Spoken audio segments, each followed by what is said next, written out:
Hola jóvenes del Instituto José Trinidad Reyes, vamos a continuar con el aprendizaje desde mi casa hasta tu casa. Vamos a trabajar en Matemática 3, correspondiente a un décimo de BTP de las diferentes especialidades. En este caso vamos a trabajar en la unidad 2, que es límites y continuidad. Lo pueden encontrar en la página 26 de su libro de texto. Vamos a trabajar específicamente en la lección 1, que es el límite de funciones.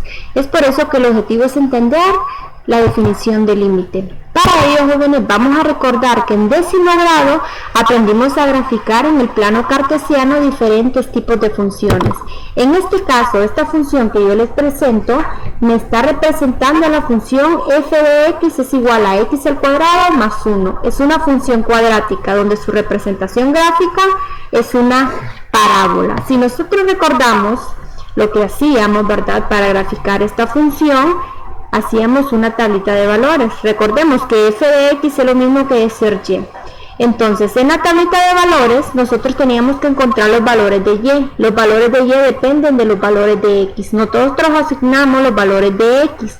En este caso, yo he tomado desde negativo 1 hasta 3. Ustedes pueden tomar desde negativo 3 hasta 3, que es lo que normalmente se hace.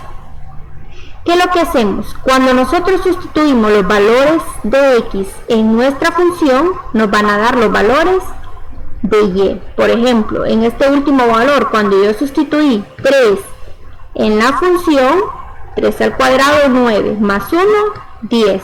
Entonces obtuve el valor de y. Una vez yo tengo completa mi tabla de valores, ¿verdad?, nosotros graficábamos cada uno de los puntos.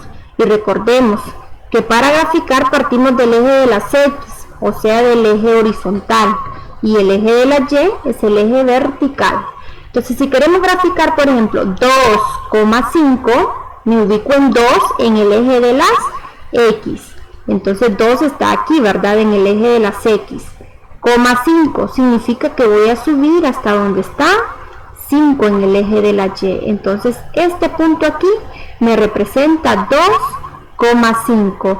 Hicimos lo mismo con los demás puntos. Aquí está la representación de cada uno de los puntos. Este punto aquí, por ejemplo, me representa 0 para x, 1 para y, ¿verdad? Entonces, al unir los puntos encontramos lo que es una parábola. Ustedes pueden verificar los otros puntos, ¿verdad? Es muy importante recordar esto para entender lo que es el límite de funciones, que es la lección número 1. Para ello vamos a utilizar la siguiente notación, que se lee: límite de f de x cuando x tiende a A va a ser igual a m. ¿Quién va a ser f de x? Cualquier función. Una función cuadrática, racional, una función lineal. ¿Quién va a ser A? Un punto que nos den del eje de las x. Y L pues va a ser nuestro límite. Tenemos la actividad número 1, que es con la función anterior, con la función cuadrática anterior, x al cuadrado más 1, encontrar el límite cuando el punto x es igual a 1. Si nosotros ocupamos nuestra notación de límite, sería encontrar el límite de x al cuadrado más 1 cuando x tiende a 1. Yo tengo que encontrar a L, el límite.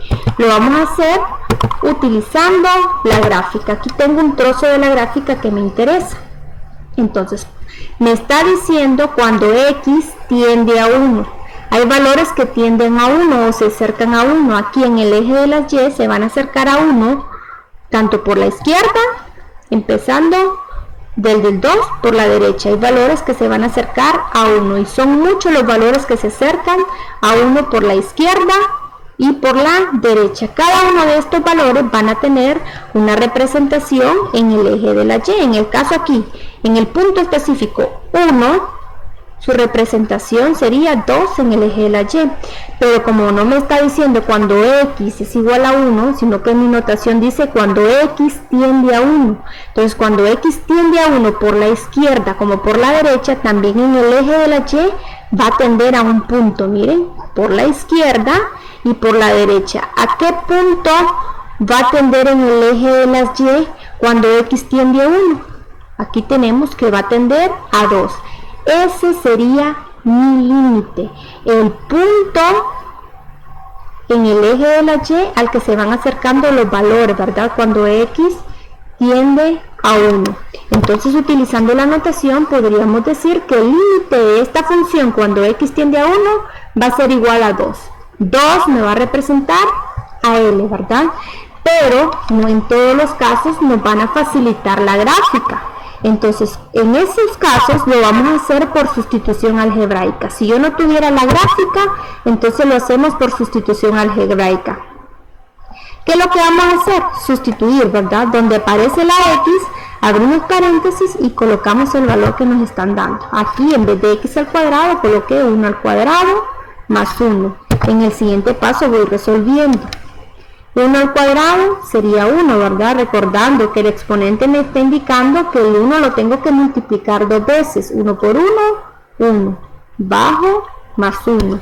Entonces, en el último paso ya no escribo la notación de límite, porque 1 más 1 es 2. Ya tengo mi límite por sustitución algebraica, y si lo observamos en la gráfica, el límite es el mismo, ¿verdad?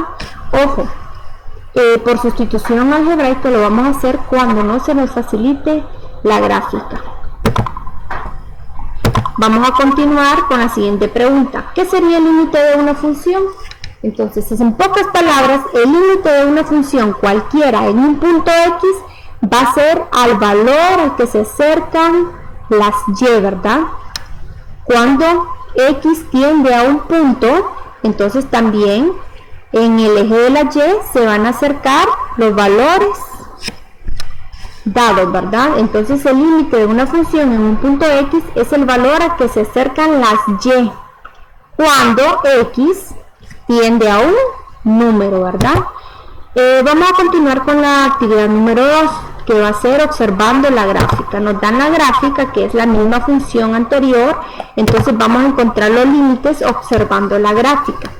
En el primer ejercicio me dice que encuentre el límite de esta función cuando x tiende a negativo 1. Observo en la gráfica, cuando x tiende a negativo 1, como por la izquierda como por la derecha, también en la gráfica se van acercando a un punto. ¿Y cuál es ese punto al que se van a acercar en el eje de la y? Se van a acercar al punto 2. Aquí ya tengo que el límite es 2. En el segundo ejercicio, cuando x tiende a 0, de esa misma función, cuando x tiende a 0, aquí en 0, tanto por la izquierda como por la derecha, su representación en y también se van a acercar a un punto. ¿A qué punto se va acercando? A 1, ¿verdad? Entonces el límite sería 1. Y los últimos dos, ¿verdad? Cuando ustedes hagan sus anotaciones en el cuaderno de estos ejemplos, pues tienen que completarme esto, tienen que observar la gráfica. Cabe recalcar que si en la gráfica existiera un huequito, por ejemplo aquí, en vez de este punto hubiera un huequito vacío, entonces ahí podríamos decir, yo les digo, el límite de esta gráfica cuando x tiende a 2 y aquí hay un huequito, entonces como hay un pequeño agujero en la gráfica, entonces ahí el límite decimos que no existe, ¿verdad? Este no es el caso, pero se les puede presentar un ejemplo así. Vamos a continuar con la actividad 3, que es encontrar el límite por sustitución algebraica cuando no nos dan la gráfica. Tenemos el primer ejercicio, que es una función cuadrática. Como es por sustitución, en vez de la x vamos a colocar el valor que nos da. En el segundo paso, siempre voy escribiendo la notación del límite. Cuando x tiende a negativo 2, en vez de x al cuadrado, entre paréntesis, coloqué negativo 2 al cuadrado, más 3 por x, coloqué 3 por negativo 2, más 4. En el siguiente paso voy resolviendo. Negativo 2 al cuadrado es positivo 4, ¿verdad? Negativo 2 por negativo 2 me da positivo 4. Positivo 3 por negativo 2 me da negativo 6. Y el 4 lo bajo. En el último paso ya no escribo la notación del límite porque ya resuelvo estas operaciones. 4 menos 6 me da negativo 2. Y negativo 2 más 4 me da positivo 2. Lo que significa que este 2 es L, o sea el límite. En el siguiente ejemplo tenemos una función racional. También lo haremos por sustitución, ya que la gráfica no se nos facilita. Entonces, donde está la x, vamos a abrir paréntesis y colocamos el valor que nos dan cuando x tiende a 3. Entonces, en vez de x al cuadrado, coloco 3 al cuadrado, más 2 por x. Entonces, más 2 por 3. Sobre x, en vez de x, coloco 3. En el siguiente paso resuelvo. 3 al cuadrado no es 6, ¿verdad? Significa que el 3 lo tengo que multiplicar 2 veces. Eso me indica el exponente. 3 al cuadrado sería 9. 2 por 3, positivo 6. Entre 3. Aquí creo que volví a repetir el paso, pero el siguiente paso sería 9 más 6, 15, entre 3. Y en el último paso, 15 entre 3, como es una división exacta, lo puedo hacer de un solo, que me da 5. Si fuera una fracción donde no podría hacer una división exacta, entonces lo que hago es que voy a simplificar la fracción. En este caso, como es una división exacta, 15 entre 3 es 5. Entonces este sería L. Y por último tenemos una función donde me aparece un radical, pero básicamente lo mismo. Vamos a sustituir, abro el radical, en vez de x a la 3 coloco 2 a la 3. En vez de menos 4x coloco menos 4 por 2. En el siguiente paso siempre abro el radical y primero voy a resolver, antes de resolver la multiplicación, resuelvo la potencia, ¿verdad? Entonces bajo el 3 y voy a resolver. ¿Cuánto es 2 a la 3? Significa que este 2 lo voy a multiplicar 3 veces, el exponente me lo está indicando. Entonces 2 por 2 por 2 me da 8. Luego aquí voy a bajar esta multiplicación. Como ya resolví mi potencia, en el siguiente paso resuelvo las multiplicaciones. 3 por 8, 24. Bajo el menos, 4 por 2, 8. En el siguiente paso sigo abriendo el radical y 24 menos 8 me da 16. O sea que me queda raíz de 16. Si la raíz no es una raíz exacta, entonces se puede dejar así, pero en este caso, raíz de 16 sí es exacta y tenemos que raíz de 16 es 4. Entonces mi límite sería 4, jóvenes. Gracias por su atención y espero que practiquen algunos de estos ejercicios en casa. Nos vemos en la próxima.